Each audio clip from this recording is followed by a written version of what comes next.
Dear Diary. My last video, I was like, hey, I've got to stop singing as my intro, so it's Dear Diary. So, Dear Diary, on this day...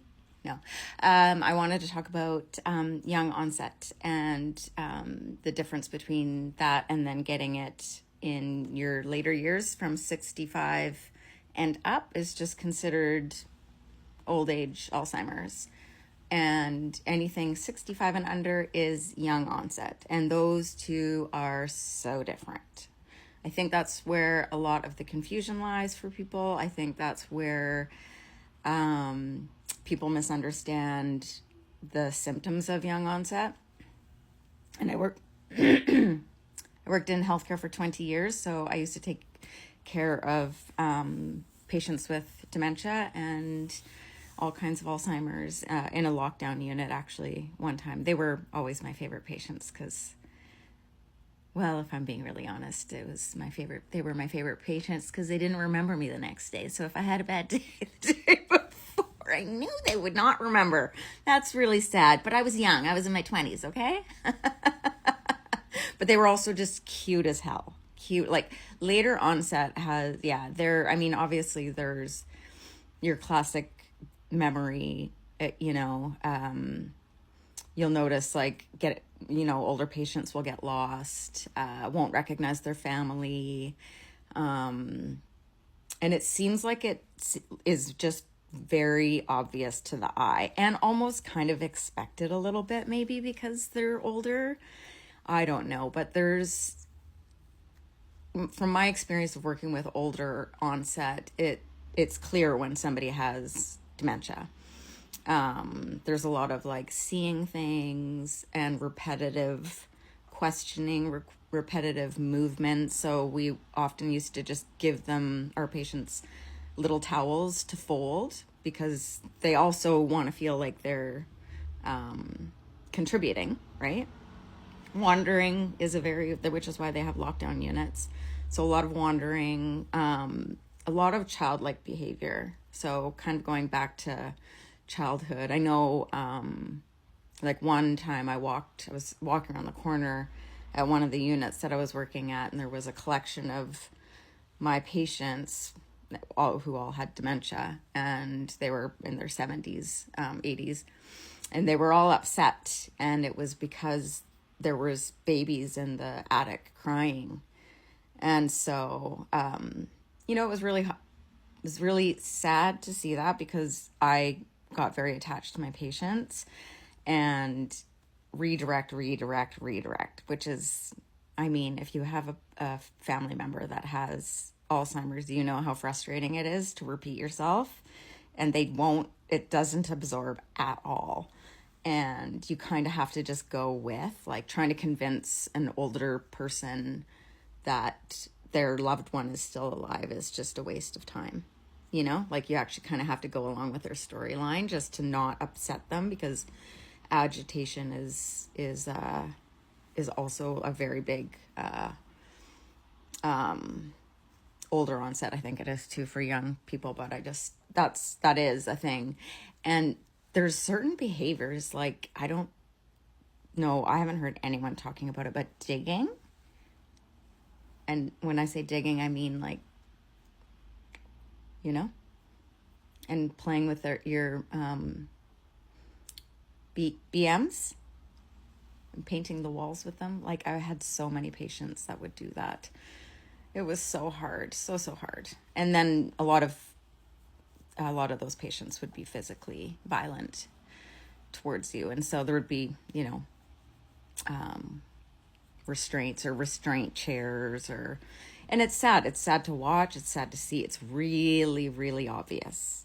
Right. And so, but it's also so much slower than young onset. Young onset is rare and it's faster progressing.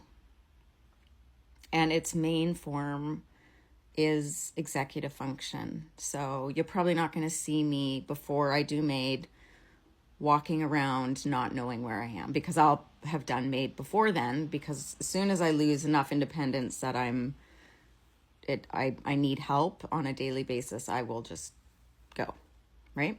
But even that being said, like, I think people that have loved ones that are older may not understand that people that are younger have a 5 to 7, well, if you Google it, it's like 8-year life expectancy. So it is a really fast progressing disease compared to late onset Alzheimer's. And I think people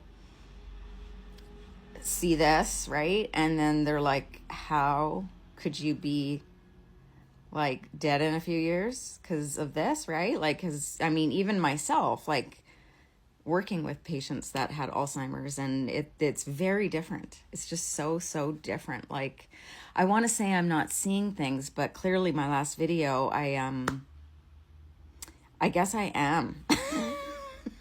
Or hearing things, at least. Hearing and thinking people are in my house when they're not. So that's so fun. I like that a lot for myself. At least it makes me feel less alone. But anyways, if anyone has any questions about the difference between late onset, and I'm not an expert, let's be honest, and I have Alzheimer's, so my brain only works half capacity. So, but yeah, I did work in healthcare, and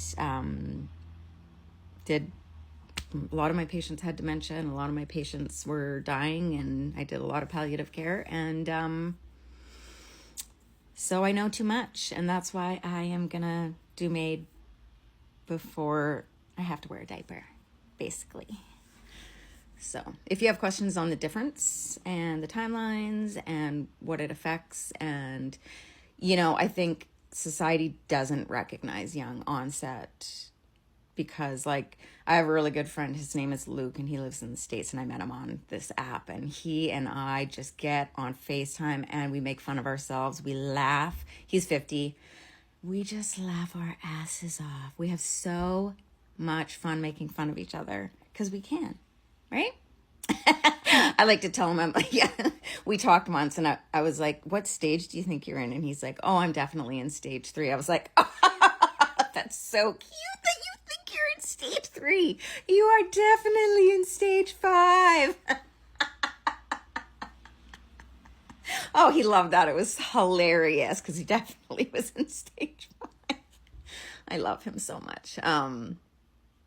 And so it's funny that we would be able to have that conversation, but you probably wouldn't see 2 75-year-olds having that conversation. Do you know what I mean? Like, the young onset, you're aware of what is happening, and that's the sad part. And when you're older, you're just not aware of what's going on. And my neurologist did say that in my family conference. It's like, that's kind of the painful part of young onset, is that we know we're losing our mind. And so it's like really difficult to just be like, I'm supposed to just like be in my day and be okay while I know my brain is dying, it's just like, there's just too much awareness. I'd rather be older and not know what's going on to me than what I'm doing now. So anyways, ask any question you like, because I love answering your questions.